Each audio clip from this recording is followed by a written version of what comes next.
Hello, good evening all. Welcome to Fill a Form. I am Sonali, your EVS teacher. और हर दिन की तरह आशा है आप सभी मेरे साथ जुड़ने का प्रयास कर रहे होंगे। जो जुड़ चुके हैं वो अपना प्रेजेंस शो करेंगे with your name.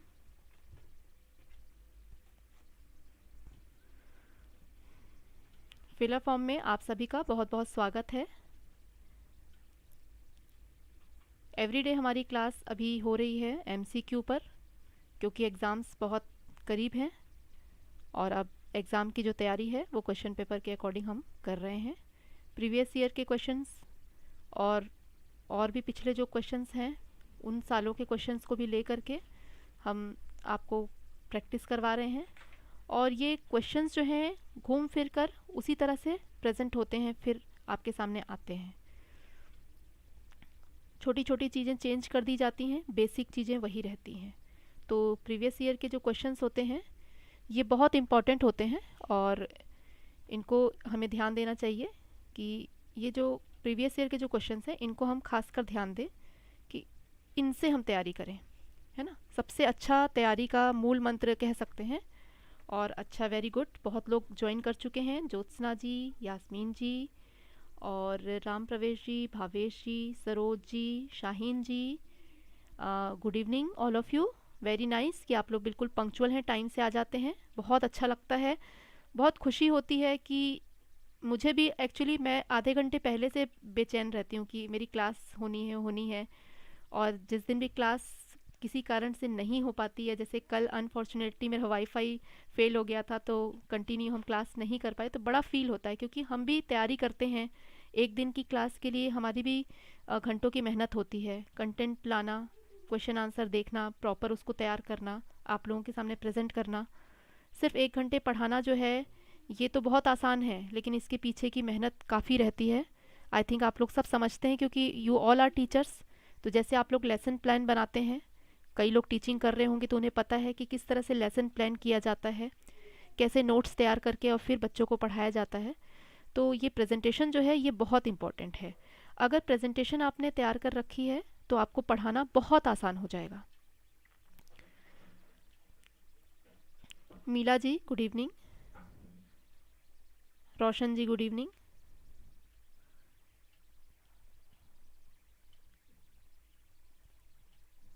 Very good. हम पढ़ाते ही ऐसा है कि आपको जल्दी आना पड़ता है। हाँ, शुरू के 4-5 मिनट हमें वेट करना पड़ता है कि और बच्चे हमारे साथ जुड़ जाएं ताकि उनका कुछ मिस ना हो। तो फिलअप फॉर्म में आप सभी का बहुत बहुत स्वागत है। और कुछ नए बच्चे जो हैं एवरीडे हमारे साथ जुड़ते हैं, जिनको थोड़ी जानकारी नहीं है तो हम उनको एक बार रिवाइज करा देते हैं। जो पुराने रेगुलर स्टूडेंट हैं उनको तो मालूम ही है कि हमारी टीम में कौन कौन मेंबर हैं और क्या क्या सब्जेक्ट्स किस टाइम पे ले रहे हैं। बट जो न्यू मेंबर्स हैं उनके लिए एक बार मैं रिवाइज हर दिन कर देती हूँ ताकि उन्हें कोई दिक्कत ना हो क्लासेस लेने में। वर्षा मैम सोशल स्टडीज़ की क्लास लेती हैं मॉर्निंग में 9 AM पे। चंद्रशेखर सर मैथ्स की क्लास लेते हैं 10 AM पर। सुखवंती मैम इंग्लिश की क्लास लेती हैं 1 PM पर। CDP की क्लास रितु मैम लेती हैं 3 PM पर। आरती मैम हिंदी की क्लास लेती हैं 10 PM पर। और I am Sonali, your EVS teacher, और हमारी टाइमिंग है 6 to 7 PM, जो एवरीडे आप जुड़ जाते हैं। स्वाति जी, प्रतीक्षा जी गुड इवनिंग। और ये जो हम तैयारी कर रहे हैं सीटेट की, इसकी फर्स्ट और सेकंड पेपर जो है इसमें जो भी आपको पढ़ाया जा रहा है सब कुछ फ्री ऑफ कॉस्ट है, आपकी कोई चार्जेस नहीं लग रहे हैं इसके लिए।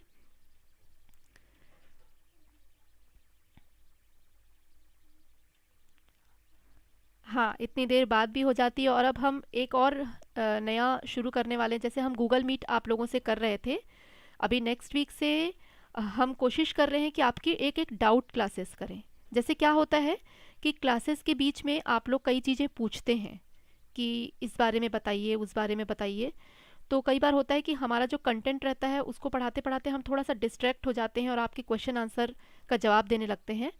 तो जैसे आप लोगों के पास जो भी डाउट्स रहते हैं, वैसे तो मैं कोशिश करती हूँ कि जितने डाउट्स हैं आपके क्लास में ही क्लियर हो जाए, बट फिर भी अगर आपको ऐसा लगता है कि कुछ डाउट आपके रहते हैं तो उन बच्चों के लिए, और मेरे ख्याल से सभी बच्चों को अटेंड करना चाहिए, हम डाउट क्लासेस भी शुरू करेंगे नेक्स्ट वीक से। तो आपको टेलीग्राम पे उसका भी लिंक मिल जाएगा। गूगल मीट के थ्रू ही होगा ये डाउट क्लास, जैसे हम नॉर्मल गूगल मीट कर रहे थे, 2-3 बार हमने किया भी है। तो उसमें आपके जो भी डाउट होंगे related to your examination, your syllabus, जो भी आपको डाउट है वो आप हमसे पूछ सकते हैं। तो उसमें हम आपके जो डाउट्स हैं उनको दूर कर देंगे। हम 2 टीचर्स वहाँ होंगे और अलग अलग क्लासेस की अलग अलग डाउट क्लासेस होंगी, ठीक है। तो वहाँ पे आप लोग अपने अपने जो प्रॉब्लम है उसको पूछ सकते हैं। तो टेलीग्राम पे जिन्होंने ज्वाइन नहीं किया है वो वीडियो के डिस्क्रिप्शन पे जाएंगे, वहाँ आपको टेलीग्राम का लिंक मिलेगा, उसको ज्वाइन कर लीजिए। और ग्रुप में आप लोगों को एवरीडे जो क्लासेस होती है उसके लिंक भी मिल जाते हैं। किसी दिन अगर मैं क्लास नहीं कर पा रही हूँ या कोई भी ऐसी प्रॉब्लम है तो वो मैं आप लोगों को पहले बता देती हूँ। और बहुत लोग ज्वाइन कर लिए हैं अब, Janki ji, Poonam ji, Sonu ji, Zarine ji, Ved Prakash ji, Mahi ji, Shalini ji, very good evening to all of you. और अब प्रणाम जो है आजकल बहुत कम सुनने मिलता है, शालिनी जी ने प्रणाम किया है, दैट्स नाइस। बहुत अच्छा लगता है, ये चीज़ें अब यूनिक होती जा रही हैं कि बहुत कम लोग ही करते हैं। थैंक्स शालिनी जी। आगे बढ़ते हैं हम, और हमारा जो एमसीक्यू है आज शुरू हो गया। फर्स्ट क्वेश्चन से हम स्टार्ट करते हैं। तो आरती एक पोस्टर पर एक बीमारी की रोकथाम से संबंधित निम्नलिखित सावधानियां पढ़ती है। पहला है, अपने आसपास पानी जमा ना होने दें। दूसरा है, पानी के बर्तनों, कूलरों और टंकियों को साफ रखें। यदि कुछ जगहों पर पानी इकट्ठा हो जाता है तो तेल का छिड़काव करें।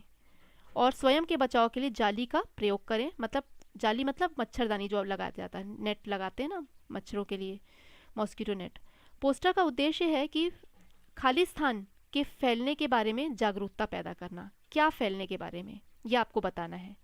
डेंगू फैलने के बारे में या जापानी मस्तिष्क ज्वर, बी चेचक या मलेरिया, डेंगू और आई फ्लू, टाइफाइड और हैजा। फर्स्ट का आंसर करेंगे, आराम से पढ़िए और आंसर करिए।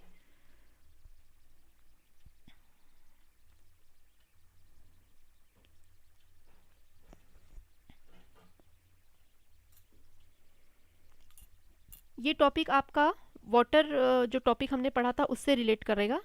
वाटर वाले टॉपिक में मैंने आपको इससे रिलेटेड चीज़ें बताई थी, हमने काफ़ी अच्छा डिस्कशन किया था।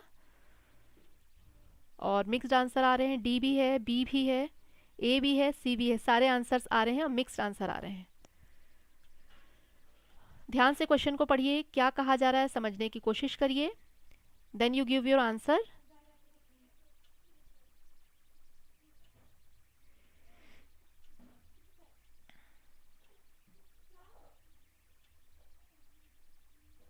ज्योति जी गुड इवनिंग। हाँ, काफ़ी लोग ने आंसर कर दिया है और मैं आप लोग को बता दूं कि इसका राइट आंसर जो है that is a right answer आपका होगा, डेंगू और जापानी मस्तिष्क ज्वर। देखिए, ये जितनी भी सावधानियों के लिए कहा जा रहा है, ये आपको ध्यान होगा कि जल वाला हमने जो टॉपिक पढ़ा था उसमें था अपने आसपास पानी को जमा ना होने दें। पानी जमा होने देना मतलब वहाँ पे मच्छरों की पनपने के चांस हो जाएंगे। पानी के बर्तनों, कूलरों और टंकियों को साफ रखने के लिए मैंने बताया था, पिक्चर भी आप लोगों को शो किया था। कई लोगों ने आंसर भी किया था कि तेल का छिड़काव क्यों किया जाता है, क्योंकि वो जो उनके अंडे होते हैं वो ऊपर ही लेयर जो होती है पानी की उसमें वो अंडे देते हैं जो मच्छर होते हैं। तो तेल का जैसे ही हम छिड़काव करते हैं तो वो उसमें चिपक जाते हैं उनके पंख, तो वो आगे ग्रो नहीं कर पाते। तो इस तरह से मच्छरों का जो पनपना है वो बंद हो जाता है। और स्वयं के बचाव के लिए मैंने आप लोगों को बताया कि मॉस्किटो नेट के बारे में भी बताया कि मच्छरदानी लगाना, मतलब ये रिलेट कर रहा है किससे, मच्छरों से। तो मच्छरों से क्या क्या बीमारी होती है, एक डेंगू होता है और जापानी मस्तिष्क ज्वर जो है वो होता है, ठीक है। तो इस तरह से राइट आंसर जो है ए होगा। आगे नेक्स्ट में चलते हैं हम, और नेक्स्ट हमारा क्वेश्चन है कि weight lifters are generally required which type of food. भारोत्तोलक जो होते हैं, जो वेट लिफ्टिंग करते हैं, को आमतौर पर किस प्रकार के भोजन की आवश्यकता होती है। नॉर्मली वो किस तरह का जो खाना है वो खाते हैं, उसमें क्या चीज़ की मात्रा ज़्यादा होती है, इसके बारे में भी हमने डिटेल में फूड चैप्टर में जो है आपका पढ़ा हुआ है। एक एक चीज़, खाने की जो चीज़ें हैं कब क्यों ली जाती हैं, किस तरह के लोगों को कैसी खाने की चीज़ लेनी चाहिए, ये हमने पढ़ा हुआ है।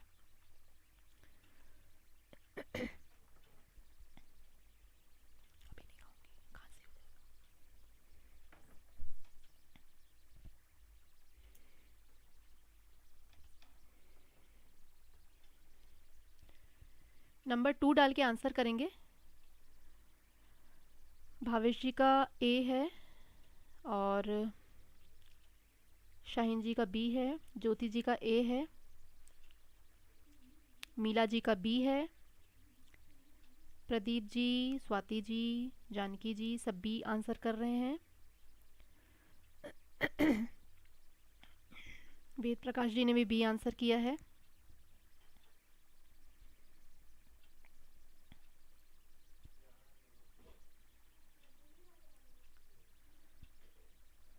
माही जी ने सी आंसर किया है। इससे रिलेटेड मैंने कल भी कुछ आप लोगों को बताया था, चलिए कोई बात नहीं, फिर से एक बार आपको क्लियर किया जाएगा। कुछ लोगों का आंसर बी भी है और ज़्यादातर लोगों का बी आंसर है और कुछ लोगों का सी भी आंसर आ रहा है। तो देखिए बताऊं आपको मैं कि इसका जो राइट आंसर है दैट इज़ प्रोटीन। मैंने आप लोगों को कल भी बताया था कि जैसे जिम जाते हैं तो जिम जाएंगे तो जो मस्कुलर ग्रोथ होता है, हमारे जो मसल्स हैं उनका जो ग्रोथ होता है वो प्रोटीन के थ्रू होता है, बॉडी को बिल्टअप करने के लिए, है ना। तो जो भारोत्तोलक होते हैं ये लोग भी क्या करते हैं, अपने मसल्स का ग्रोथ उनका अच्छा होना चाहिए, इसके लिए प्रोटीन का जो है सेवन वो ज़्यादा करते हैं। प्रोटीन जो है आपका बॉडी बिल्डिंग फूड होता है। तो भारोत्तोलक कैसे होते हैं, बॉडी बिल्डर्स है ना, बॉडी उनकी अच्छी होती है तभी तो वो उतनी भारी चीज़ों को उठा सकते हैं। तो बॉडी को बिल्टअप करने के लिए मैंने आप लोगों को कल 3 टाइप्स ऑफ फूड बताया था, क्लियर भी किया था। फिर भी आप लोग गलतियाँ कुछ लोग कर रहे हैं, इस चीज़ को आप ध्यान दीजिए कि there are 3 types of food. Food का आप लोगों को मैंने 3 तरह से बताया था। याद करने का तरीका वो ये है कि एक तो होता है आपका एनर्जी गिविंग, जो आपको क्विक एनर्जी देते हैं। दूसरा आपका होता है बॉडी बिल्डिंग, जो आपकी बॉडी को एक अच्छा मतलब फिजिक आपका अच्छा बन जाता है। और तीसरा होता है आपका प्रोटेक्टिव फूड। तो इनमें अलग अलग जो खाने की चीज़ें हैं वो आती हैं। कार्बोहाइड्रेट एंड फैट, ये दोनों चीज़, वसा और कार्बोहाइड्रेट जो आता है ये आपका एनर्जी गिविंग फूड के सोर्स में आ जाता है। और प्रोटीन जो है वो आपका बॉडी बिल्डिंग में आता है और विटामिन्स एंड मिनरल्स जो है वो आपका आता है प्रोटेक्टिव फूड में। तो आपको ये ध्यान रखना है कि जो प्रोटीन है, प्रोटीन युक्त भोजन जो है वो वेट लिफ्टर्स को लेना चाहिए, ठीक है। तो जिनको भी कन्फ्यूज़न होगा आगे पूछ सकते हैं, बट मैंने अपने तरफ से आप लोगों को क्लियर कर दिया है। Next question is which of the following group of animals has excellent site and can see things 4 times more than humans. निम्नलिखित में से किस जानवर के समूह की दृष्टि उत्कृष्ट है और वह मनुष्यों से 4 गुना अधिक चीज़ों को देख सकती है। इसमें एक पतंग जो है ना ये गलत है, ये नहीं होगा, ठीक है। ईगल, वल्चर, गिद्ध, इसमें बाज हो जाएगा, इसमें एक हो जाएगा। पॉइंटर से थोड़ा लिखना मुश्किल होता है, फिर भी मैं ट्राई कर रही हूँ। राइटिंग बहुत गंदी बनेगी क्योंकि ये पॉइंटर से लिखने में बहुत मुश्किल हो रही है।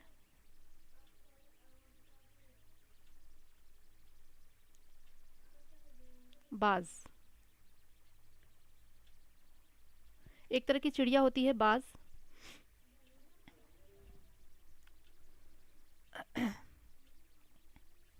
थर्ड का आंसर डी आ रहा है, कुछ लोगों का बी भी आ रहा है।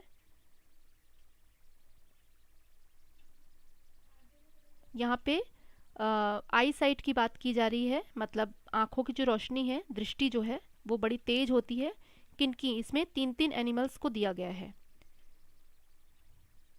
हाँ, most of the answer is D and D is the right answer. ठीक है, बिल्कुल सही है, आप लोगों का आंसर जो है वो बिल्कुल सही है, डी आंसर। क्योंकि जो बाज होते हैं, चील होते हैं, गिद्ध होते हैं, इनकी जो नज़रें हैं ये बहुत तेज होती हैं और ये बहुत ऊंचाई पर बैठते हैं डालों पर।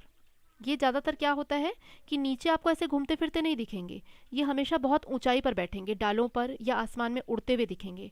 और इनकी नज़र इतनी तेज होती है कि ये ज़मीन पे आसानी से निगाह रख सकते हैं कि कहाँ पर कौन सा शिकार इनके लिए मौजूद, छोटे से छोटा शिकार भी ये देख सकते हैं। और स्पीड इनकी इतनी अच्छी होती है कि ये बहुत तेज़ी से आते हैं और अपने शिकार पर क्या करते हैं, हमला करके और उसका शिकार कर लेते हैं। तो इनको इसीलिए क्या कहा जाता है, शिकारी पक्षी भी कहा जाता है।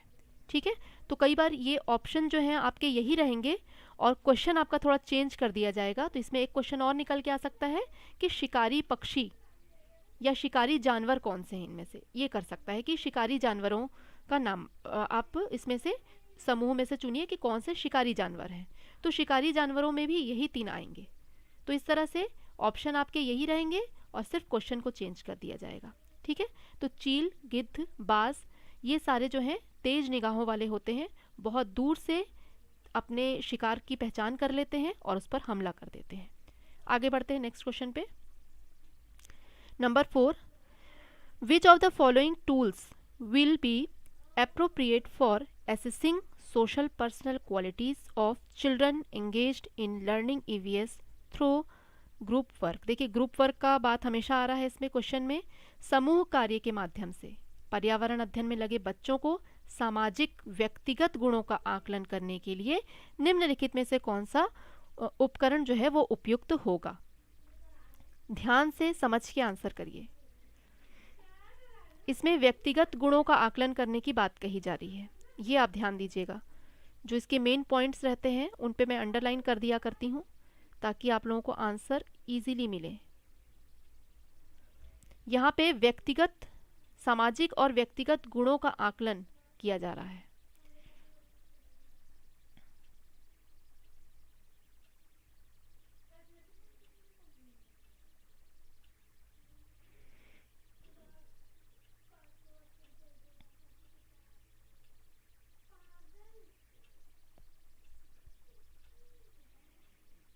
यहाँ पे व्यक्तिगत गुणों की बात की जा रही है, किसी अलग अलग लोगों की बात नहीं की जा रही है, बल्कि एक एक व्यक्ति के बारे में बात की जा रही है। व्यक्तिगत गुण इसमें लिखा जा रहा है। व्यक्तिगत गुण हम कैसे निकाल सकते हैं? कई लोग समझ रहे हैं मेरे क्लू को और आंसर कर भी रहे हैं सही। तो व्यक्तिगत गुण हमें निकालना है ना? तो उसमें हमको क्या बनाना पड़ेगा? हमेशा रेटिंग स्केल बनाना पड़ेगा। तो राइट आंसर जिन्होंने भी किया है बी, वो राइट आंसर है। इसको थोड़ा सा क्लियर कर देती हूँ मैं आप लोगों को ताकि कंफ्यूजन ना रहे। रेटिंग स्केल व्यक्तिगत गुणों के आकलन के लिए होता है। मतलब जब आपका रिपोर्ट कार्ड बनता है, that is rating scale. Report card क्या है? एक व्यक्ति का रिपोर्ट कार्ड, पूरे ग्रुप का नहीं होता है। उसमें आपके रेटिंग स्केल किस तरह से बनते हैं कि वो पर्टिकुलर व्यक्ति जो है, एक व्यक्ति जो है, उसका रेटिंग क्या है, किस सब्जेक्ट में उसने कितने नंबर लाए हैं और क्लास में उसका रैंकिंग क्या है। तो ये उसके व्यक्तिगत गुणों के आकलन करने के लिए हमने क्या किया है? रेटिंग स्केल का प्रयोग किया है। तो समूह कार्य जब भी होगा, अब स्कूल में जो भी काम होता है, मान लीजिए ग्रुप वर्क कोई हो रहा है, तो उसमें अगर हम बच्चों से कहते हैं कि अच्छा आप लोग मिल करके ये काम करिए, ग्रुप में आज होगा ये काम, उनको कोई एक काम दे दिया गया है और हमने कहा कि इसमें से हम फर्स्ट, सेकंड, थर्ड का चुनाव करेंगे, तो हमको क्या देखना पड़ेगा? अलग अलग से सबका रेटिंग निकालना पड़ेगा, तभी तो हम फर्स्ट, सेकंड, थर्ड दे सकते हैं। तो इसमें वही कहा गया है कि अगर पर्यावरण अध्ययन में जो लगे बच्चे हैं, सामाजिक व्यक्तिगत गुणों का आकलन, ये व्यक्तिगत गुण का आकलन करना है, इसलिए रेटिंग स्केल इसमें सही आंसर होगा। नेक्स्ट क्वेश्चन बहुत इजी क्वेश्चन है, बट आता ही है ये क्वेश्चन, कई बार मैंने देख लिया क्वेश्चन पेपर में ये क्वेश्चन घूम घूम के आ रहा है। Kurukh is the local language for the people of. Kurukh किसके लोगों के लिए स्थानीय भाषा है, मतलब कहाँ की स्थानीय भाषा है? बहुत इजी है, मैंने चैप्टर पढ़ाया था आप लोगों को जब, तो उसमें एक आप लोगों को व्यक्तित्व का अलग से पर्सनैलिटी, फेमस पर्सनैलिटीज़ के बारे में बताया था, उसमें इससे रिलेटेड आपको कहानी भी बताई थी।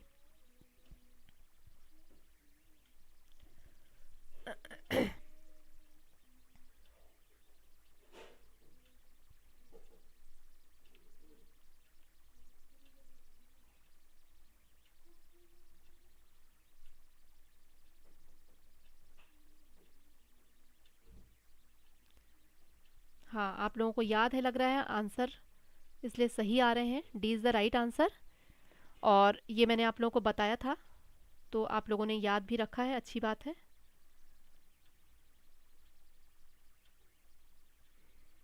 ये झारखंड की लैंग्वेज है और कई बार पूछा जाता है कि उरांव जनजाति द्वारा कौन सी भाषा। देखिए इसी में और क्वेश्चन आपके बन जाते हैं। मैंने कहा है कि 30 MCQ लिखा हुआ है आपके थंबनेल में, तो हमारे जो 20 क्वेश्चन मैं पढ़ाती हूँ उसके अंदर मैं आप लोगों को हर क्वेश्चन में 1 या 2 क्वेश्चन और बताती हूँ, तो ऑल ओवर ये 30 के ऊपर ही चले जाते हैं। देखिए इसी क्वेश्चन को घुमा फिरा के भी पूछा जाता है, उरांव जनजाति द्वारा कौन सी भाषा बोली जाती है, तो दैट इज़ कुड़ुक। ये आंसर आ जाएगा आपका तब भी ये वाला, इसको थोड़ा सा घुमा करके पूछ दिया। उसके बाद आप लोगों को एक और चीज़ बता दूं कि ये भाषा कुड़ुक भाषा जो है ये झारखंड में भी बोली जाती है, पश्चिम बंगाल में भी बोली जाती है, और बिहार के भी कुछ राज्यों में कुछ जगहों पे बोली जाती है ये भाषा। लेकिन ऑप्शन में देखिए यहाँ सिर्फ झारखंड है, तो आप झारखंड पे ही टिक करेंगे। और मोस्ट ऑफ द जितने क्वेश्चन मैंने जब भी ये वाले क्वेश्चन देखे हैं उसमें ऑप्शन में सिर्फ झारखंड ही होता है, तो कन्फ्यूज़न आपको नहीं होना चाहिए, Jharkhand is the right answer. आगे बढ़ते हैं। Which of the following is not obtained from petroleum, निम्नलिखित में से कौन सा नहीं है पेट्रोलियम से प्राप्त होता है, जो कि पेट्रोलियम से हमें प्राप्त नहीं होता है। ये डीजल, मोम, वैक्स, ग्रीस और कोयला। वैक्स मतलब मोम, डीजल, ग्रीस और कोयला।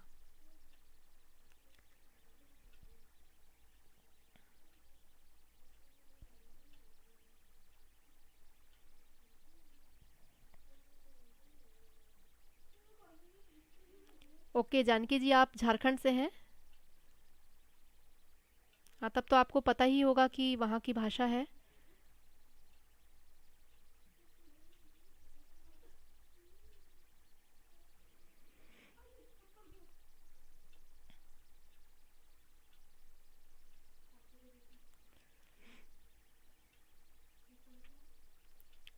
ये बहुत इजी था सबके लिए, और ये क्वेश्चन भी पूछा गया है। यहाँ जो भी क्वेश्चन आप लोगों को कराए जा रहे हैं ये सारे रिपीटेड क्वेश्चन हैं, सारे पूछे हुए क्वेश्चन हैं, और कई क्वेश्चन को 2-3 बार रिपीट भी किया गया है अलग अलग सालों में, तो उस तरह के क्वेश्चन मैंने लिए हैं। तो खासकर जो प्रीवियस ईयर के क्वेश्चन होते हैं दैट इज़ वेरी इंपॉर्टेंट, वो आपको पढ़ना चाहिए। जो पिछले साल के जो क्वेश्चन होते हैं वो सबसे ज़्यादा, उनमें से बहुत से क्वेश्चंस आते हैं। तो इनमें देखिए डीजल ये पेट्रोलियम से मिलता है हमको, वैक्स मतलब मोम ये भी पेट्रोलियम से ही मिलता है, और ग्रीस जो हुआ ये भी आपको पेट्रोलियम से मिलता है, लेकिन कोयला नहीं मिलता है। ठीक है, तो इसमें एक वर्ड यूज़ किया गया है नॉट, मतलब नहीं मिलता है। ठीक है, तो आगे बढ़ते हैं नेक्स्ट क्वेश्चन पे। सेलेक्ट फ्रॉम, अभी बहुत सारे त्यौहार मनाए हैं तो एक त्यौहार से रिलेटेड क्वेश्चन आपका आ गया। अब select from the following a set of festival celebrated on the full moon day, निम्नलिखित में से समुच्चय का चयन करना है जो पूर्णिमा पर मनाए जाने वाले त्यौहार के दिन है। देखिए इसमें 3-3 फेस्टिवल्स के नाम दिए गए हैं, और तीनों ही फेस्टिवल आपके ऐसे होने चाहिए जिसमें पूर्णिमा होनी चाहिए। तो आप सारे ऑप्शन को ध्यान से पढ़िए और देन फिर आंसर करिए। क्वेश्चन का नंबर डालेंगे, 7 नंबर डाल के then you give your answer.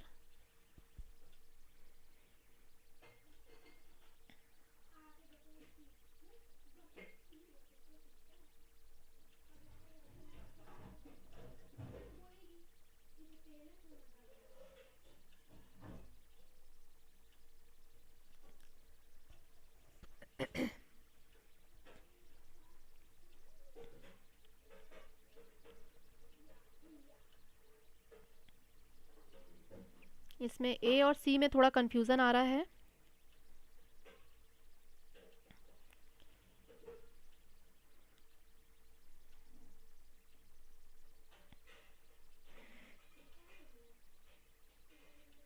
कोई बात नहीं, ये भी कंफ्यूजन आपको दूर कर दी जाएगी।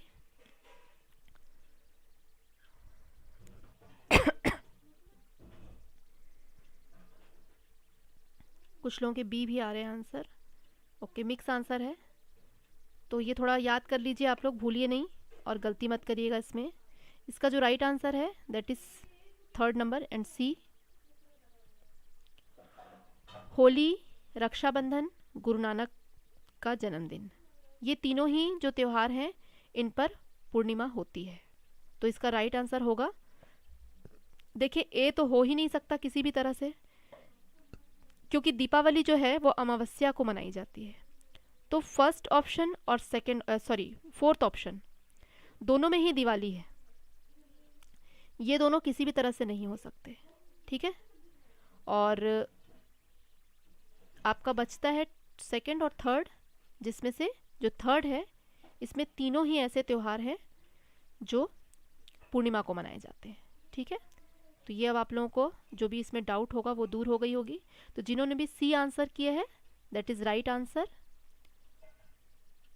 और काफ़ी लोग आंसर कर रहे हैं, पार्टिसिपेट कर रहे हैं, दैट इज़ नाइस। और काफ़ी बच्चे आज मेरे साथ जुड़े हैं, ये देख कर के मुझे बहुत खुशी हो रही है। तो आप लोगों का जो पार्टिसिपेशन है वो बहुत ज़रूरी है, वो मेरे जोश को भी बढ़ाता है आप लोगों के लिए अच्छे कंटेंट लाने के लिए। झारखंड कहाँ स्थित है? हमारे देश का नक्शा, मैंने बोला था मैप से रिलेटेड आपके कुछ क्वेश्चंस आएंगे, कल मैंने आप लोगों को बताया भी था। उत्तर प्रदेश के पश्चिम में, पश्चिम बंगाल के पूर्व में, उड़ीसा के उत्तर में या छत्तीसगढ़ के दक्षिण पूर्व में? ये इंडिया का जो मैप है ये स्टेट वाइज आपको बिल्कुल दिमाग में छपा हुआ होना चाहिए कि कहाँ कौन सा स्टेट है। मैंने आप लोगों को कल बोला था, जिन्होंने भी थोड़ा सा भी ध्यान दिया होगा वो तुरंत इसका आंसर बता देंगे।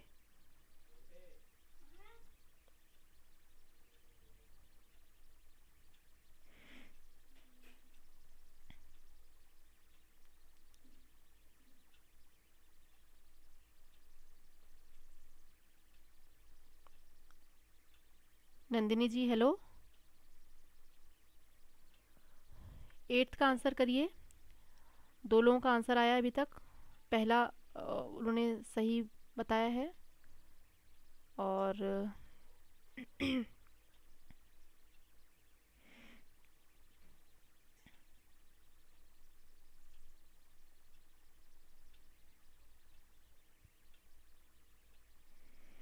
लेखनी जी good evening, Abhishek ji good evening. आज पार्टिसिपेशन बहुत अच्छा है बच्चों का, नाइस। ऐसे ही आप लोग रोज़ जुड़िए, हमें भी पढ़ाने का जोश बढ़ जाता है, अच्छा लगता है। और आंसर करते जाइए। झारखंड कहाँ स्थित है? हमारे देश का नक्शा। तो इसका आंसर तो मैं आप लोगों को बताऊंगी, लेकिन साथ ही साथ मैं आप लोगों को एक होमवर्क दूंगी, वो आप लोगों को आज करना है, क्योंकि अभी तक मैंने होमवर्क नहीं दिया है। तो आप लोग काफ़ी लेज़ी काम आप लोग का चल रहा है, तो अब लेज़ी काम नहीं होना चाहिए। इसमें मैं आप लोग को आज आंसर तो बताऊंगी, बट आप सभी जा कर के आज जब आपकी क्लासेस ये वाली ख़त्म हो जाएंगी उसके बाद एक बार आप नक्शा निकाल के देखेंगे। फिर हम एक दिन, मैं सोच रही हूँ कि आप लोगों की रिलेटेड टू मैप, इंडिया का जो मैप है उससे रिलेटेड कुछ हम क्लासेस करेंगे, जिसमें सारे आपके डाउट्स जो हैं वो और भी दूर हो जाएंगे। तो इसका राइट आंसर मैं आप लोगों को बता दूं, क्योंकि मिक्स आंसर आ रहे हैं, सभी के आंसर जो हैं वो मैच भी नहीं कर रहे हैं। कुछ लोगों ने ही सी आंसर किया है और 8th का जो है राइट आंसर सी है।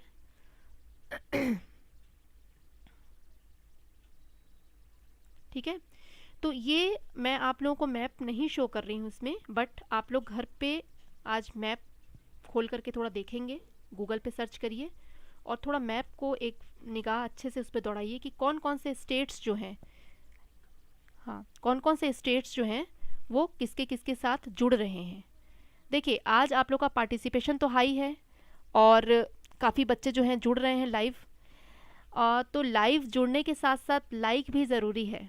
मुझे ये भी तो पता चले कि भाई मुझे बच्चे पसंद कर रहे हैं या नहीं कर रहे हैं। तो आप लोगों का जो ये प्यार है ये लाइक में दिखना भी चाहिए, है ना। तो लाइक बिना किए कोई नहीं जाएगा, और फटाफट अगर लाइक नहीं किया है तो लाइक भी ज़रूर करेंगे। ओके, आगे बढ़ते हैं हम। तो ये नक्शा आप लोगों को घर पे एक बार ज़रूर थॉरोली देखना है, और फिर मैं एक दिन इसकी क्लास अलग से करवाऊंगी, ठीक है। आगे बढ़ते हैं। निम्नलिखित में से किस शहर में रेत के पहाड़, जिन्हें सैंड्यू कहा जाता है या टिब्बा भी उसको कहा जाता है? काबुल, गलती से काबुली आ गया है, ये काबुली नहीं होगा, हिंदी में काबुल होगा, ये थोड़ा सा इसमें गलती हो गई है। काबुल है, आबू धाबी है, बर्लिन है एंड थिम्फू है।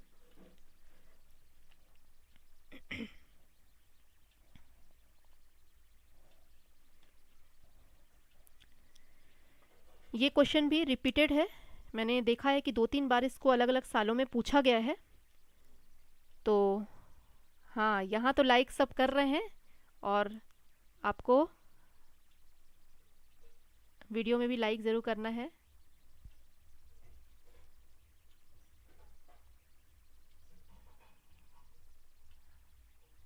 हाँ जी, गुरु को आप लोग प्यार कर रहे हैं, गुरु के लिए तो इतना बहुत है। और आंसर्स आने शुरू हो गए हैं। बी आंसर किया है अभी अभी तक सबने, very good. B answer is the right answer और लगभग सभी ने। थैंक यू लेखनी जी।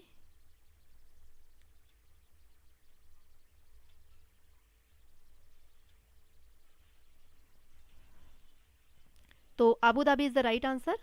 और आप लोगों को बता दूं कि आबू धाबी जो है वो कैपिटल है, राजधानी है, यूनाइटेड अरब अमीरात यूएई की राजधानी है। ठीक है, ये आपकी जानकारी के लिए मैंने इसको भी बता दिया है। कभी ये भी पूछ सकता है, वैसे तो कहीं दिखा नहीं मुझे ये क्वेश्चन, बट फिर भी नॉलेज के लिए हमें मालूम होना चाहिए, इसलिए मैंने बता दिया कि भाई ये जो है कैपिटल है, मतलब राजधानी है किसकी, यूनाइटेड अरब अमीरात की। ठीक है, जिसको कि शॉर्ट में यूएई भी कहा जाता है। नेक्स्ट क्वेश्चन पे आते हैं, थोड़ा लंबा है, ध्यान से पढ़िएगा, समझिएगा कि इसमें क्या पूछा जा रहा है। हम सभी पुराने कुओं का निरीक्षण करते हैं जिनमें सूखा हुआ है, मतलब हम उन्हें पाते हैं कि वो सूखा हुआ है। हमारे बुजुर्ग कहते हैं कि 25-30 साल पहले पर्याप्त था कुओं में पानी, लेकिन अब इनमें है पूरी तरह सूख गया, मतलब अब इनमें पानी जो है वो पूरी तरह से सूख चुका है। इनसे आपको चुनना है संभावित सही कारण कि बाद में कुओं का पानी क्यों सूख गया है। कुओं के जो पानी का सूखने का कारण है वो क्या है, क्योंकि हम अभी देखते हैं तो कुएं के पानी क्या हो गए हैं, सूख गए हैं, लेकिन उनका कारण क्या है। तो यहाँ पे बहुत सारे कारण दिए गए हैं और देखिए इस तरह का एक क्वेश्चन आपको कम से कम 1-2-3 तो इस तरह के क्वेश्चन मिलेंगे ही, जिसमें संभावित उत्तर जो हैं एक से ज़्यादा ऑप्शंस होंगे। जैसे ABC लिखा है, BCD लिखा है, CDA और ABD, तो इसमें संभावित आंसर क्या है, कोई भी 3 है, कोई एक है जो आंसर से मैच नहीं कर रहा है, उसका रीज़न इसमें मैच नहीं कर रहा है। आराम से इसको पढ़ेंगे, समझेंगे। थोड़ा लंबा है क्वेश्चन।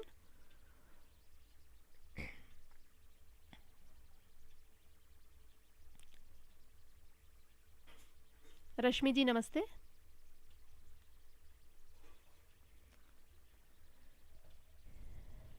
अभी कुओं में पानी सूख गया है, लेकिन पहले जो है पानी पर्याप्त मात्रा में हुआ करता था।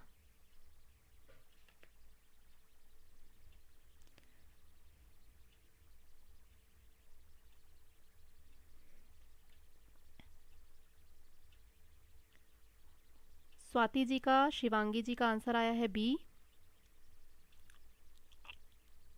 मतलब इसमें बेसिकली आपको ये बताना है आंसर कि कुओं का पानी सूखने का क्या कारण है। शाहीन जी ने आंसर किया है सी, लेखनी जी ने बी, मीला जी ने डी। मिक्स आंसर आ रहे हैं फिर, मतलब कंफ्यूजन है। जहां भी आंसर मिक्स्ड आ रहे हैं मतलब आप लोग कंफ्यूज हैं।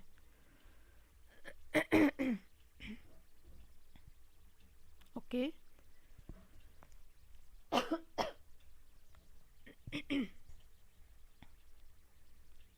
अच्छे से ध्यान से आप लोग पढ़िए क्वेश्चन को।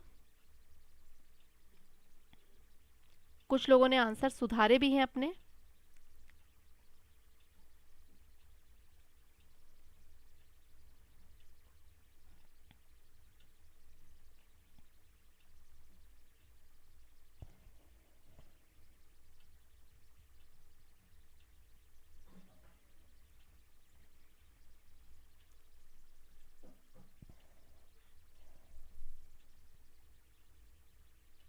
तो इसका आंसर आप लोगों को बता दूं, इसका आंसर जो होगा वो है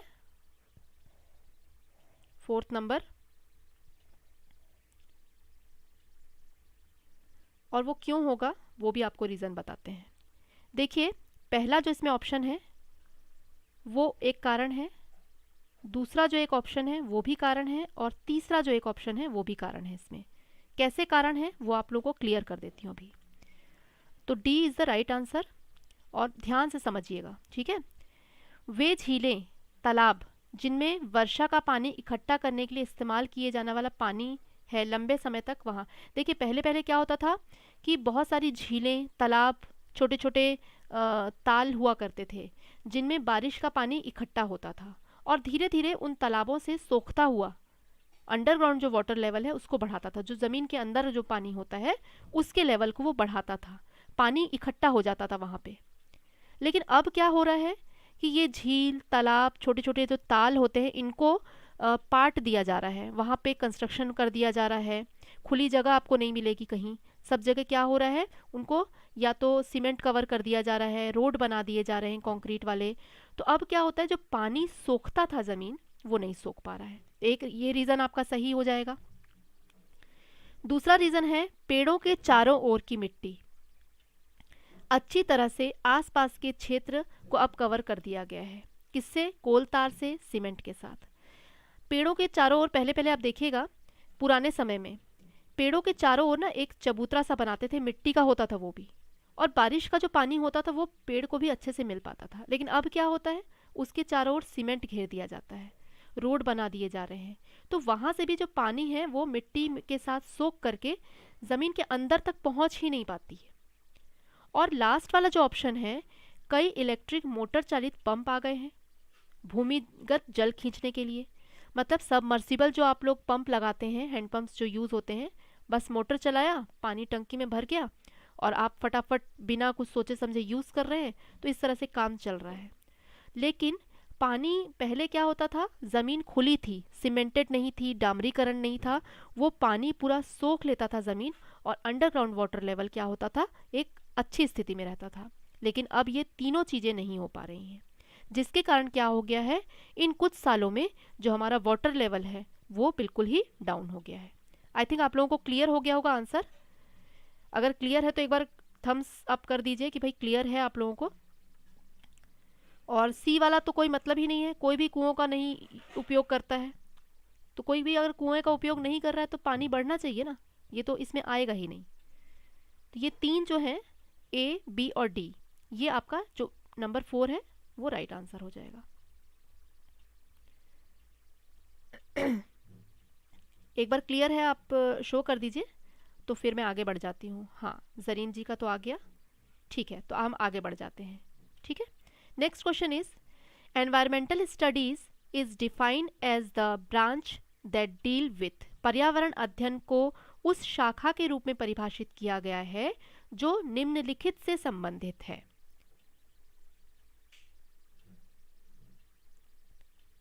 वेरी गुड, सबको समझ में आ गया है, बहुत अच्छी बात है, very nice. Next question is 11th question.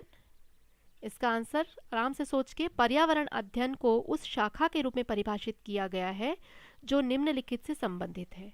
नई सामग्री का डिज़ाइन, अध्ययन और खोज, मानविकी, सामाजिक, जैविक और भौतिक विज्ञान का अध्ययन, सूचना और भौतिक विज्ञान, प्राकृतिक दुनिया और उसकी अखंडता पर मनुष्य के प्रभाव के बारे में दृष्टिकोण।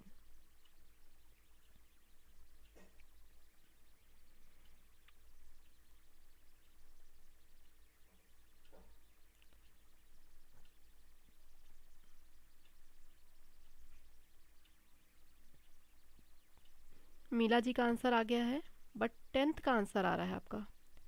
ये 11th क्वेश्चन है, 11th का आंसर करिए।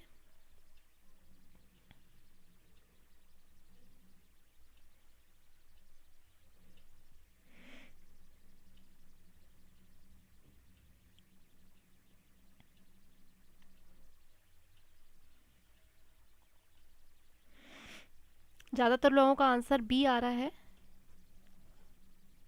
थोड़ा सा इसमें कन्फ्यूज़न आप लोगों को होगा, इसको भी मैं ठीक करा देती हूँ आप लोगों को। इसका जो राइट आंसर है वो होगा 4th, ठीक है, बी नहीं होगा, इसका 4th आंसर होगा। और क्यों होगा वो भी मैं आपको रीज़न बताती हूँ। काफ़ी हद तक जो है बी आंसर भी सही है, आप पूरी तरह से गलत नहीं है। मैंने आप लोगों को बताया था कि संभावित आंसर जो हैं वो कई तरह के हो सकते हैं।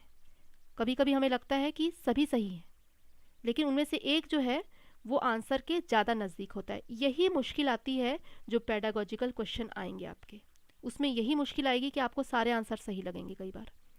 लेकिन एक छांटना है तो प्राकृतिक दुनिया और उसकी अखंडता पर मनुष्य के प्रभाव के बारे में दृष्टिकोण देखिए, क्योंकि हम पर्यावरण जो है उसको पढ़ रहे हैं और बच्चों को पढ़ा रहे हैं, तो मनुष्य पर उसका क्या प्रभाव पड़ रहा है और हमारा दृष्टिकोण कैसा है प्रकृति के बारे में, ये सारी चीज़ें जो है इसमें सबसे पहले देखी जाती हैं। हाँ, सब्जेक्ट वाइज हम उसमें मानविकी, सामाजिक, जैविक, भौतिक विज्ञान का अध्ययन करते हैं, लेकिन सबसे पहला हमारा इसमें जो होगा मेन फोकस जो रहेगा, अगर हम प्रेफरेंस देते हैं तो वो इस पे देंगे कि प्राकृतिक दुनिया और उसकी अखंडता पर मनुष्य के प्रभाव के बारे में दृष्टिकोण हम देखते हैं।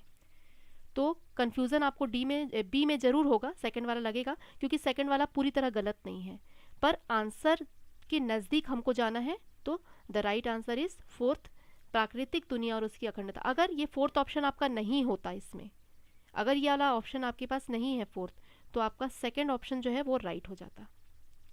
थोड़ा सा इसमें यही चीज़ है कि आपका पर्यावरण के साथ संबंध कैसा है, आपके ऊपर प्रभाव उसका कैसा पड़ रहा है, आप उसके बारे में क्या सोचते हैं और सामाजिक स्तर पे आप क्या करते हैं, ये बच्चों को पढ़ाना हमारा पर्यावरण में सबसे पहला हमारा जो काम है वो यही होता है। बच्चों को बताया जाता है कि पोल्यूशन हो रहा है, इसका आपके ऊपर क्या इफ़ेक्ट होगा, हाँ आप बीमार होंगे, आप इसके लिए क्या करेंगे, तो हमें पोल्यूशन नहीं करना है।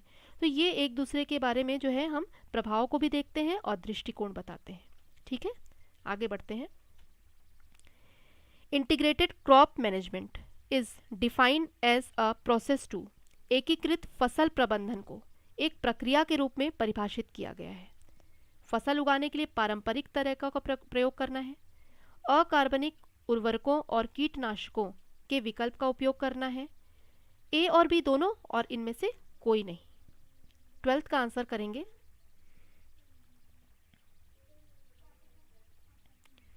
तो इसमें एक आप लोगों को वर्ड यूज किया गया है एकीकृत,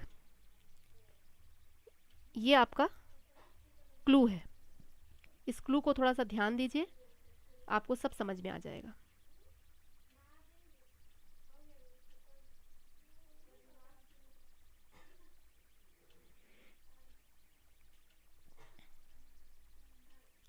हाँ, 12th का मीला जी और लेखनी जी, दिलीप जी सबने सी आंसर किया है, ज्योति जी का भी सी है। मतलब आप लोग समझ रहे हैं इंटीग्रेटेड का मतलब क्या होता है, एकीकृत मतलब दोनों तरह से, है ना। तो आप लोग इस चीज़ को क्लियर समझ पा रहे हैं, बहुत अच्छी बात है। तो ये दोनों तरह से ही हम करेंगे, है ना, एकीकृत मतलब दोनों तरीके से। जैसे मैंने आप लोगों को बताया जो ईवीएस है दैट इज इंटीग्रेटेड सब्जेक्ट, ये हमारा इंटीग्रेटेड है, मैंने पहले भी ये वर्ड यूज़ किया है। एकीकृत है, किस तरह से एकीकृत है, छोटे बच्चे हैं, हम उनको अलग अलग से साइंस के तीनों जो स्ट्रीम्स हैं उनमें अलग अलग नहीं पढ़ा सकते कि बेटा ये बायोलॉजी है, ये फिज़िक्स है और ये केमिस्ट्री है, उतने छोटे बच्चों को वो समझ नहीं आएगा। उसी तरह से एसएसटी को भी हम उनको 3 पार्ट्स में डिवाइड करके नहीं समझा सकते, दैट इज़ हिस्ट्री, ज्योग्राफी और सिविक्स।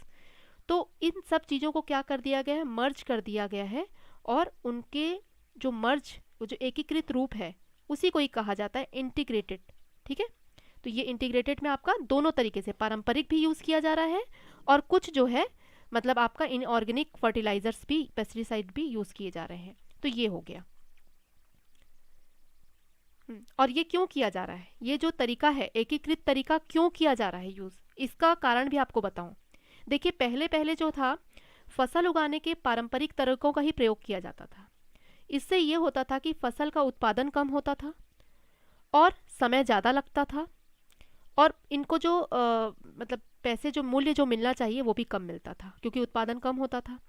लेकिन अब धीरे धीरे कई तरह के ऐसे विकल्प आ गए हैं जिसके कारण क्या हो रहा है कि बहुत सारे केमिकल यूज़ करके उत्पादन को बढ़ा दिया गया है, टाइम को कम कर दिया गया, जल्दी फसल तैयार हो जाती है, मेहनत कम होती है और ज़्यादा उपज के कारण हमको ज़्यादा मूल्य भी मिलता है। लेकिन दिक्कत अब कहाँ आ जा रही है, इस कारण से जो हम केमिकल यूज़ कर रहे हैं इससे मिट्टी ख़राब हो रही है, तो ये प्रॉब्लम भी आने लगी है। तो अब हम ज़्यादा केमिकल यूज़ कर रहे हैं तो वो मिट्टी तो ख़राब हो गई है, और जो पौधे उग रहे हैं उनमें पेस्टिसाइड का उपयोग ज़्यादा होने के कारण लोगों को तरह तरह की बीमारियां हो रही हैं। तो बिल्कुल एक बार में आप कोई चीज़ को छोड़ नहीं सकते जो आप यूज़ करने लगते हैं। पहले शैम्पू करने के लिए लोग रीठा, शिकाकाई ये सब यूज़ किया करते थे। आजकल शैम्पू लिया और सीधे डाल लिया। तो पहले मेहंदी लगाया करते थे लोग, अभी भी कई लोग लगाते हैं, लेकिन अब क्या है, इजी हो गया, हेयर कलर आया, 5 मिनट में लगाया, काम निपट गया। ठीक है। अब लोगों के पास समय नहीं है। लोग अब क्या कर रहे हैं कि उनको जल्दी चाहिए, हर चीज़ की उनको जल्दी है। तो इस कारण से ये जो विकल्प हमने यूज़ किया है कि फर्टिलाइज़र, पेस्टिसाइड, ये चीज़ क्या कर दे रही है, हमारी मिट्टी को, हमारे हेल्थ को ख़राब कर रही है। जिसके कारण अब क्या हो रहा है, कोशिश ये की जा रही है कि एकीकृत रूप यूज़ किया जाए, जिसमें ये दोनों तरीकों को थोड़ा थोड़ा इस्तेमाल किया जाए, क्योंकि एक साथ हम सारी चीज़ें बिल्कुल चेंज नहीं कर सकते। ठीक है, आगे बढ़ते हैं। ये कल क्वेश्चन हमारा अधूरा रह गया था और कल बफरिंग होने लगी थी, आप लोग का क्वेश्चन कंप्लीट नहीं करा पाई थी मैं। 13 क्वेश्चन।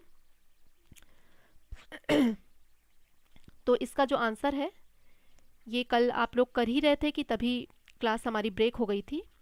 पश्मीना के बारे में मैंने आप लोगों को बताया था कि जो विश्व प्रसिद्ध पश्मीना है, वो जो है कभी भी मशीन से नहीं बुनी जाती है, क्योंकि उसके जो बाल होते हैं, जो बकरी होती है, एक तरह की गोट होती है, उसके बाल इतने पतले होते हैं कि उन बालों को जो है मशीन में बुना नहीं जा सकता। हमारे एक बाल उन बकरियों के 6 बालों के बराबर होते हैं। जब उनके 6 बाल मिला दिए जाते हैं तो उनके एक बाल हाँ, बनते हैं। ठीक है, तो इस तरह से इसका जो आंसर है, आप लोग कई लोग कल किए भी थे, लेकिन फिर कंटिन्यू हम नहीं हो पाए। तो राइट आंसर क्या था इसका, 4th वाला था, है ना। तो ये तो क्लियर है आप लोगों को। मैंने एक आप लोग को रिपीट करवा दिया क्योंकि कल छूट गया था हमारा। तो देखिए, पश्मीना शॉल 6 स्वेटर जितना गर्म करता है, तो बिल्कुल करता है। जिन बकरियों से नरम पश्मीना ऊन एकत्रित की जाती है 5000 मीटर के बहुत ऊंचे पहाड़ों पर पाई जाती हैं। हाँ, ये भी पाई जाती हैं। बकरी के शरीर पर गर्म बालों का एक कोट उगता है और उसे अत्यधिक ठंड से बचाता है। तो ये तीनों ऑप्शंस बिल्कुल सही हैं, इसलिए लास्ट वाला ए, बी और सी, दैट इज राइट आंसर। ठीक है, आगे बढ़ते हैं। सबका आंसर सही भी है, वेरी गुड। हाँ, थोड़ा अलग क्वेश्चन आ गया। In which year the 1000 people died in the earthquake that struck in Bhuj, Gujarat. Bhuj Gujarat में जो है, वहाँ आए भूकंप में किस वर्ष 1000 लोग मारे गए थे। बहुत भयंकर ये भूकंप आया था, जिसके कारण कई लोग मारे गए थे।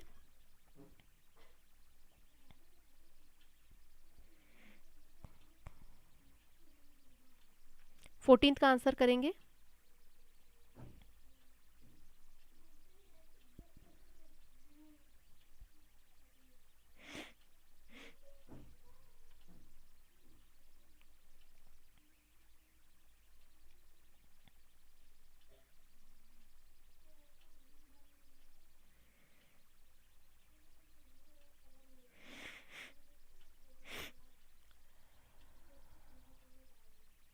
इसमें भी मिक्स आंसर आ रहे हैं आपके, और समय थोड़ा कम है, थोड़ा फटाफट करेंगे हम, नहीं तो हमारा कंप्लीट नहीं हो पाएगा। मैं समझाने लगती हूँ तो मुझे याद नहीं रहता कि कितना टाइम बीत गया, और मैं समझाती ही रह जाती हूँ। 14th का है आपका आंसर 2। ठीक है, 2001 में, इसको याद रखिएगा, ये क्वेश्चन आ चुका है और ये 2 बार रिपीट हुआ है क्वेश्चन। तो इसका आंसर जो है वो है बी। ठीक है, तो इसको थोड़ा करेक्ट कर लेंगे आप लोग, कोई बात नहीं। इतने सन वगैरह याद रखना थोड़ा मुश्किल हो जाता है, कई बार कंफ्यूजन भी होता है।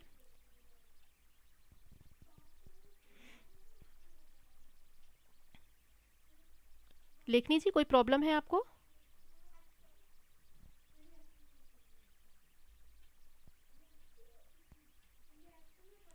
आगे बढ़ते हैं नेक्स्ट क्वेश्चन की तरफ।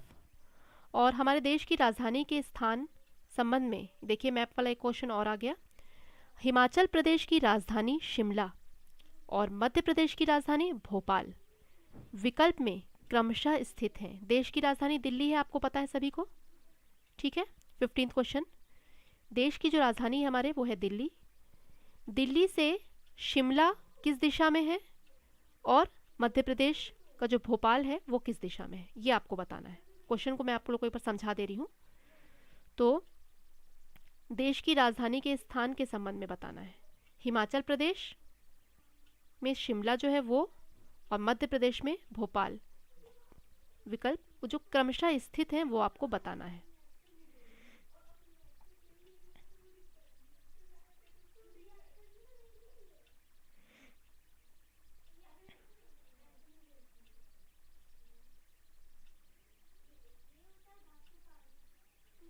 माही जी का आंसर आ गया 15th का ए, सोनू जी का डी,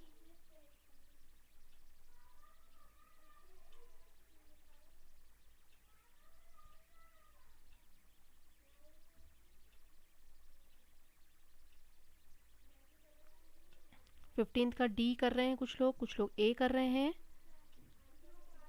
बी भी कर रहे हैं। ओके ठीक है, थोड़ा सा फास्ट कर देते हैं क्लास को।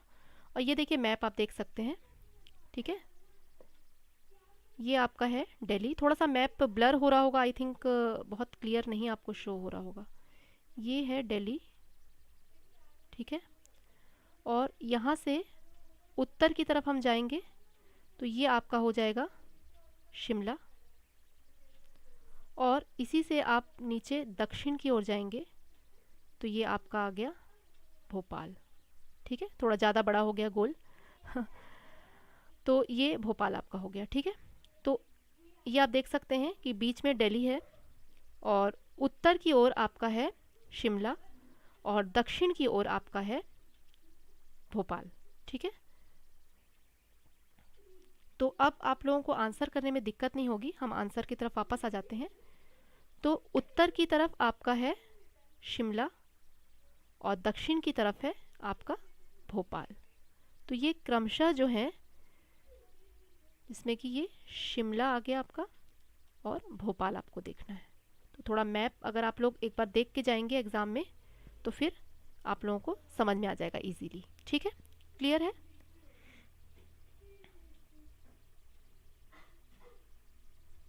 तो 15th का ए आंसर होगा। नेक्स्ट क्वेश्चन 16 क्वेश्चन हम लेते हैं। इसमें भी आपका एक मैप वाला क्वेश्चन है। हमारे देश का वह संघ राज्य क्षेत्र जिसका अरब सागर पर तट है, मतलब जो कोस्टल एरिया उसका है वो कहाँ है, अरब सी पे, अरेबियन सी पे है, ठीक है। तो इसके लिए भी मैंने आप लोगों को एक बार सोचा है कि मैप दिखा दिया जाए, तो पहले मैप ही दिखा देती हूँ। इसमें आपको बताना है कि अरब सागर पर कौन सा राज्य जो है उसका तट है, आंध्र प्रदेश, कर्नाटका, पुडुचेरी, पश्चिम बंगाल।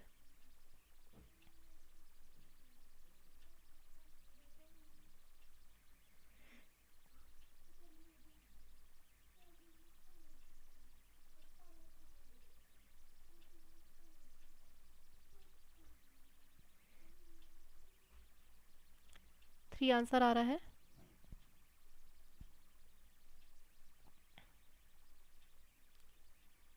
इसके लिए हम मैप देख लेते हैं। देखिए पुडुचेरी जो है आपका यहाँ आ गया, ये आपका बे ऑफ बंगाल है, ठीक है। आपका आंध्र प्रदेश यहाँ आ गया, ठीक है, और आपका कर्नाटका यहाँ आ गया, और ये कौन सा सी हो गया आपका, अरेबियन सी, ठीक है। तो इस तरह से हम देखेंगे कि हमारा जो राइट आंसर है वो क्या होगा, कर्नाटका होगा।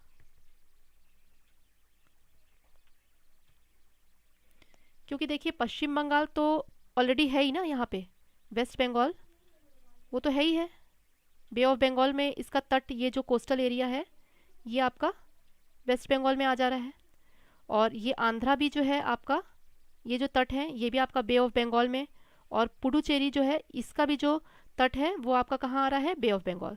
सिर्फ एक कर्नाटका ही है जो कि आपका अरेबियन सी में आ रहा है, ठीक है। क्लियर हो गया आपको आंसर।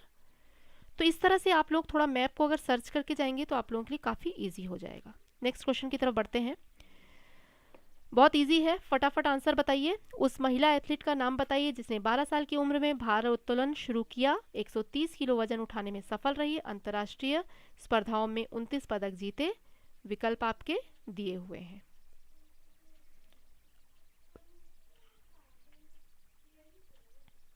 ये क्वेश्चन बार बार रिपीट किया जाता है इनसे रिलेटेड। ये भी मैं आप लोगों को जो पर्सनैलिटी वाला हमारा टॉपिक था उसमें मैंने अच्छे से पढ़ाया था। आई थिंक आप सभी को पता होगा, बहुत ही फेमस है।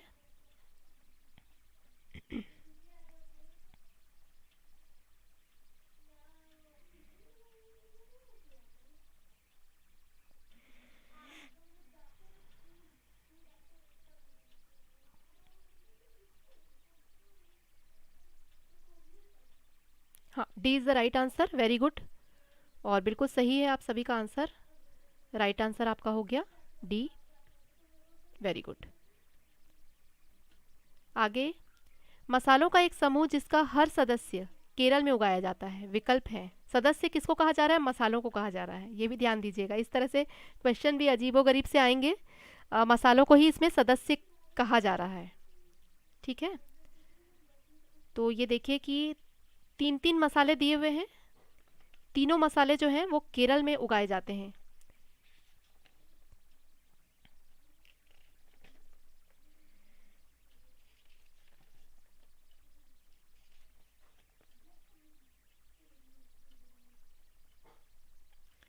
क्लास की हमारी टाइमिंग है 6 PM से, और थोड़ा बहुत आगे पीछे कभी कभार हो जाता है।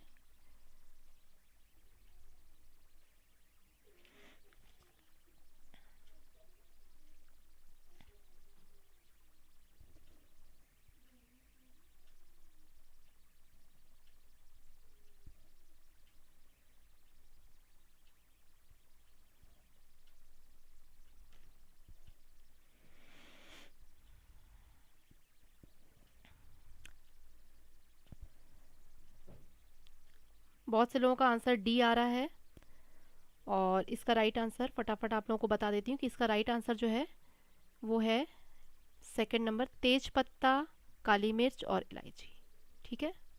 ये थोड़ा याद करने वाली चीज़ है, ध्यान रखिएगा। थोड़ा कन्फ्यूज़न होता है इन चीज़ों में, बट ये थोड़ा ध्यान रखिए। तेज पत्ता, काली मिर्च और इलायची के लिए फेमस है, ठीक है, केरल। ये तीनों ही केरला में है। नेक्स्ट क्वेश्चन, ये क्वेश्चन भी घुमा फिरा करके बार बार आ रहा है। ईवीएस में स्टोरी टेलिंग एक प्रभावी शिक्षण नीति है, रणनीति है। यह सीखने वालों को सुनने की क्षमता विकसित करने में मदद करता है, यह दूसरे के संदर्भ से स्थिति की कल्पना करने में क्षमता विकसित करता है। इससे शिक्षार्थियों में कहानी लेखन की क्षमता विकसित होती है, और यह पाठ को बहुत रोचक बनाता है। 19 का आंसर कीजिए। ये कल भी मैंने आप लोगों को बताया था, अलग अलग तरह से इस क्वेश्चन को पूछा जाता है, और लगभग हमेशा ये क्वेश्चन आ रहा है, बस पूछने का इसका ढंग चेंज हो जाता है।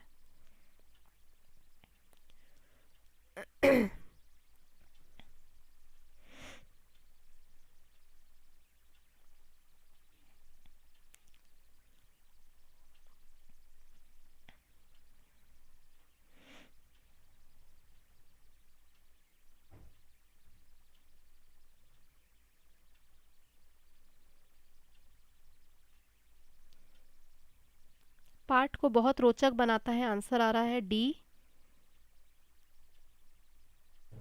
पर डी राइट आंसर नहीं है।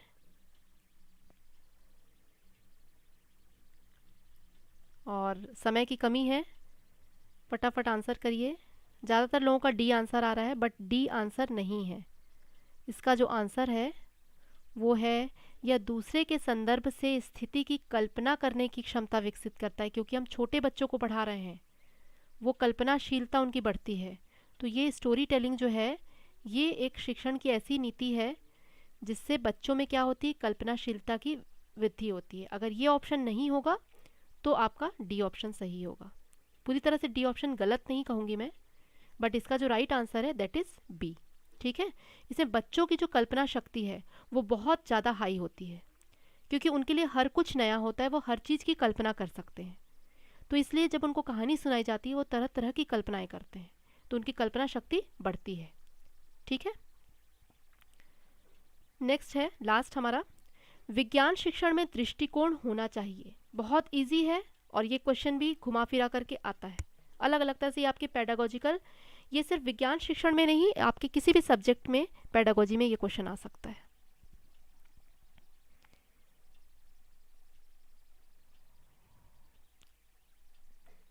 20 का आंसर करेंगे।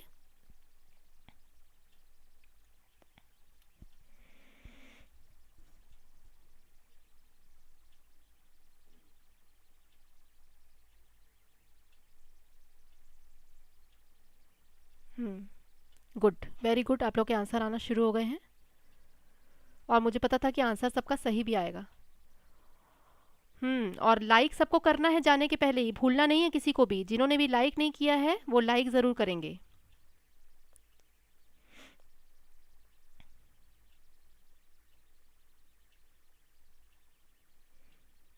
आपके एक लाइक से मुझे बहुत हौसला मिलता है। मैं एवरीडे देखती हूँ कि बच्चे मुझे लाइक कर रहे हैं कि नहीं कर रहे हैं, और कितने बच्चे मेरे साथ जुड़ रहे हैं।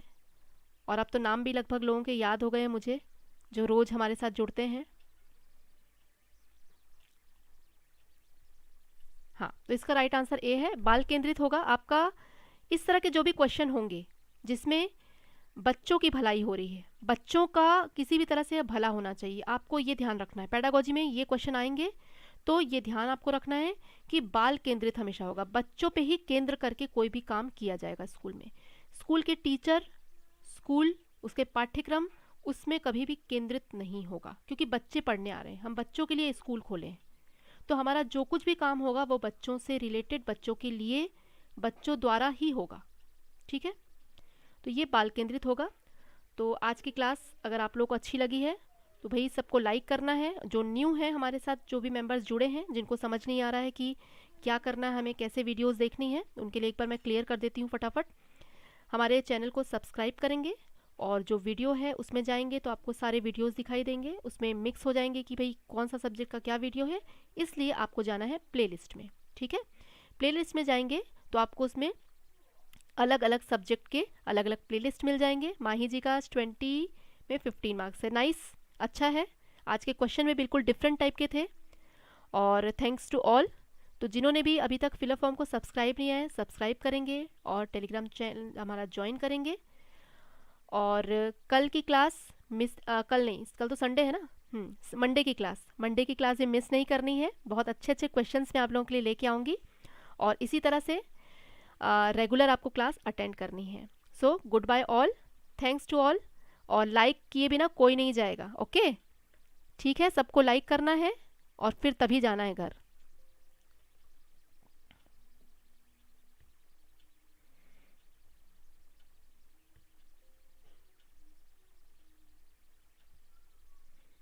सो गुड नाइट ऑल, और संडे आप लोग रेस्ट करिए और फिर मिलते हैं मंडे को। ठीक है, मंडे को हमारी क्लास होगी।